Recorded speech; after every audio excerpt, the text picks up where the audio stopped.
আসসালামু আলাইকুম। আমি আজকে আপনাদের সামনে উপস্থিত হয়েছি বিশেষ করে বাংলাদেশের পুলিশের যারা আছেন তারা সকলেই জানেন যে বাংলাদেশ সরকারের একটি মৌখিক নির্দেশনা পাওয়া গিয়েছে 4000 এসআই মানে সাব ইন্সপেক্টর পরে সরাসরি নিয়োগের ক্ষেত্রে।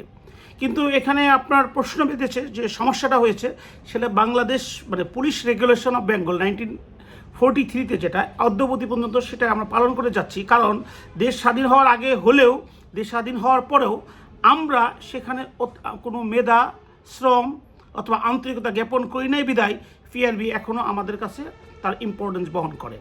এখন পুলিশের যে 4000 সরাসরি নিয়োগের ক্ষেত্রে যে প্রশ্নটা হয়েছে সেখানে যে প্রবলেমটা হয়েছে সেটা হলো যে পুলিশের সাব ইন্সপেক্টরের নিয়োগের ক্ষেত্রে এই পিআরবির 741-এর বিতে বলা আছে যে ডিপার্টমেন্ট থেকে আসবে 50 আর 50 হবে সরাসরি নিয়োগ। এখন ডিপার্টমেন্ট থেকে 50 কীভাবে নিয়োগ হয় সেটা একটু আমি এক লাইনের মধ্যে আপনাদের ব্যাখ্যা করি। পুলিশে কনস্টেবল হিসাবে নিয়োগ দেওয়া হয় প্রথমে। সেই কনস্টেবল যদি 6 বছর অতিক্রান্ত হওয়ার পরে সে একজন কনস্টেবল যদি এএসআই হওয়ার জন্য মনস্থ হয় তাকে মাল্টিপল চয়েস পরীক্ষা দিতে হয়, রিটেন পরীক্ষা দিতে হয়, ভাইবা পরীক্ষা দিতে হয় এবং ভাইগায় উত্তীর্ণ হলে সে এএসআই হয় মানে assistant sub inspector. Assistant sub inspector হওয়ার পরে তাকে 4 বছর অপেক্ষা করতে হয়।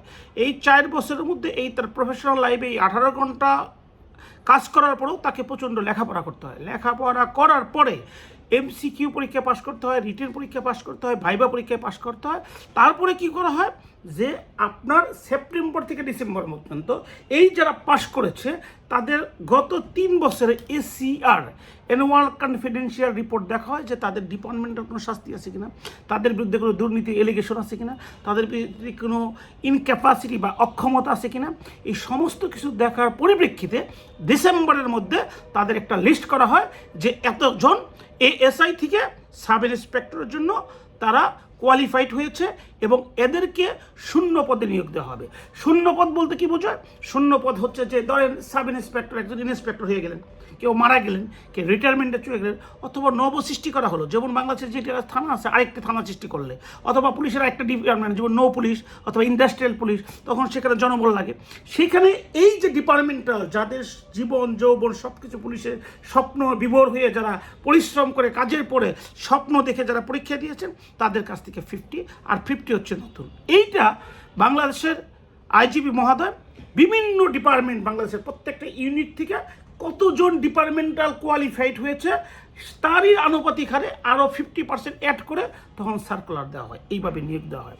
এখন বর্তমান সরকার জনসমর্থিত ভোট পেয়ে নির্বাচিত হয়েছেন, একটা কোঠা আন্দোলন বৈষম্যহীন আন্দোলনের কারণে তারা এসেছেন, তাদের প্রতি মানুষের অনেক আশা আকাঙ্ক্ষা।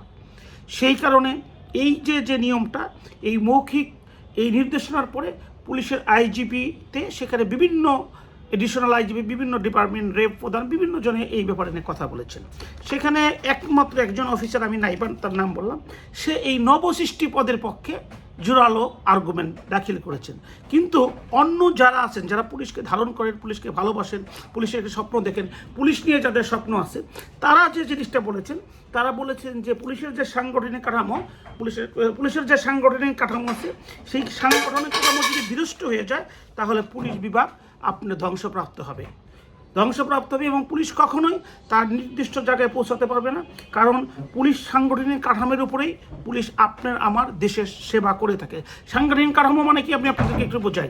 এই যে ভোরবেলায় দেখেন ট্রাফিক পুলিশ দায়িত্ব পালন করতেছেন, এই যে দেখেন যে বৃষ্টির মধ্যে ট্রাফিক পুলিশের দায়িত্ব পালন করতেছেন, এই যে দেখেন ইফতারের সময় পুলিশ দাঁড়িয়ে দায়িত্ব পালন করতেছেন, এই যে দেখেন যেখানে আপনার দাঙ্গা বাজতেছে অথবা বিভিন্ন পলিটিক্যাল প্রোগ্রামে এই যে পুলিশের দল প্লাটুন নিয়ে দাঁড়াচ্ছে তারা যাচ্ছে, এটা হচ্ছে সাংগঠনিক কাঠামো। এই সাংগঠনিক কাঠামো কিন্তু একদিনে সৃষ্টি হয় না, বাংলাদেশ সৃষ্টির আগে থেকে হয়েছে, ব্রিটিশ আমল থেকে। সেটার কিন্তু একটা ধারাবাহিকতা আছে, যে কারণে ডিপার্টমেন্ট থেকে 50% নিয়োগ আর হচ্ছে নব সৃষ্টি 50% নিয়োগ, এটা সমন্বয় সাধন করেন।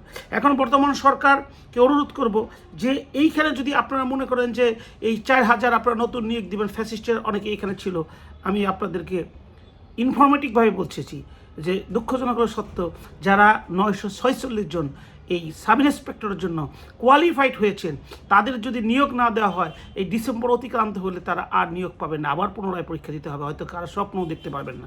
কিন্তু আপনাদেরকে যে ইনফরমেশনটা দিই, বেগম খালেদা জিয়া যাকে সকলের মনের কোঠায় অবস্থান করেছেন, সেই 2006 সালে এরা কিন্তু এই যারা আজকে কোয়ালিফাইড হয়েছেন তারা তখন নিয়োগপ্রাপ্ত, এবং তার বাইরে যদি কিছু নিয়োগপ্রাপ্ত থাকে ওই সময়ের আপনার কেয়ারটেকার গভর্নমেন্টের, অর্থাৎ ফ্যাসিস্ট সরকারের আমলে একজনকেও এই 946 জনের মধ্যে পাবেন না তাবিজ করার জন্য যে ফ্যাসিস্ট সরকারের আমলে নিয়োগ।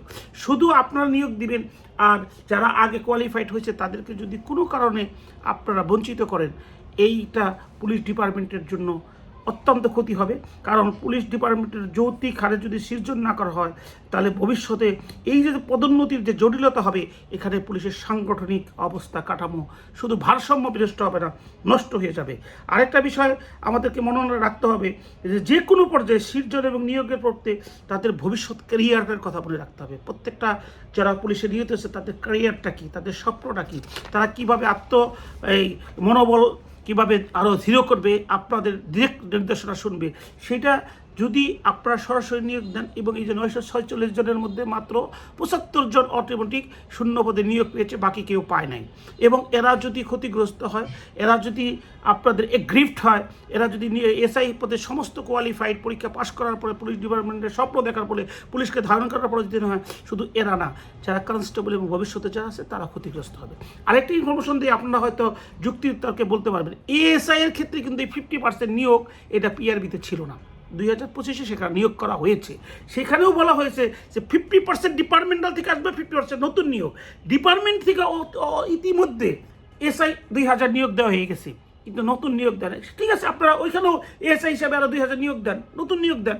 আপনাদের সরকার যাদেরকে নিয়ে সুষ্ঠু সুন্দরভাবে চালাবেন, আপনারা দীর্ঘদিন চালাবেন, ধরেন 50 সাল পর্যন্ত চালাবেন, আপনারা নিয়োগ দেন, এতে কারো কোনো ক্ষতিগ্রস্ত হবে না। কিন্তু যারা পরীক্ষায় কোয়ালিফাইড হয়েছে তাদের যদি না দিয়ে নিয়োগ দেন, তারা ক্ষতিগ্রস্ত হবে, পুলিশ ডিপার্টমেন্ট ক্ষতিগ্রস্ত হবে, পুলিশ ডিপার্টমেন্ট মনোবল ভেঙে যাবে, সাংগঠনিক কাঠামো বিনষ্ট হবে।